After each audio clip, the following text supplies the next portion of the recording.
Guys আজকে আমরা আমাদের বন্ধুকে কিছু প্রশ্ন জিজ্ঞেস করবো, দেখি বন্ধু কি উত্তর দেয়। চলেন। কি অবস্থা বন্ধু? এই তো আলহামদুলিল্লাহ ভালো। কেমন আছো? অবস্থা? আচ্ছা আলহামদুলিল্লাহ ভালো। তোমাদেরকে আমরা কিছু প্রশ্ন জিজ্ঞেস করবো, তুমি সঠিক করে দিতে পারবা? হ্যাঁ পারবো। যাক, আচ্ছা মনে করো আমি আর তুমি একটা জঙ্গলে ঘুরতে গেছি, গেলাম। এখন আমরা একটা ফল পেয়েছি। এখন ফলটা কি আমি খাবো না তুমি খাবা? যেহেতু তুই ঘুরতে নিয়ে গেছিস তো ফার্স্ট ফলটা তুই খা। আচ্ছা আমি খাবো। আমরা আরেকটু সামনে গেলাম হাঁটতে, গেলাম। এখন একটা ঝর্ণা দেখলাম। হ্যাঁ, দেখলাম। এখন ঝর্ণার মধ্যে পানি যে কোনো একজনে খেতে পারবা, এখন তুমি খাবা না আমি খাবো? তো ফল খাইছিস তুই, দিবসা অবশ্যই লাগছে তোর, তুই পানিটা খা। আচ্ছা আমি খাবো।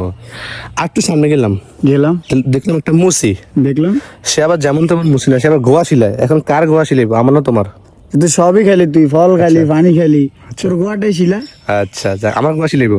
আচ্ছা আর একটু সামনে গেলাম, গেলাম, দেখলাম একটা রাক্ষস। দেখলাম। সে আবার গোয়া মারে। এখন কার গোয়া মারবো, আমার না তোমার? যেহেতু তোর গোয়া শিলানো, তাহলে আমার গোয়া মারবো।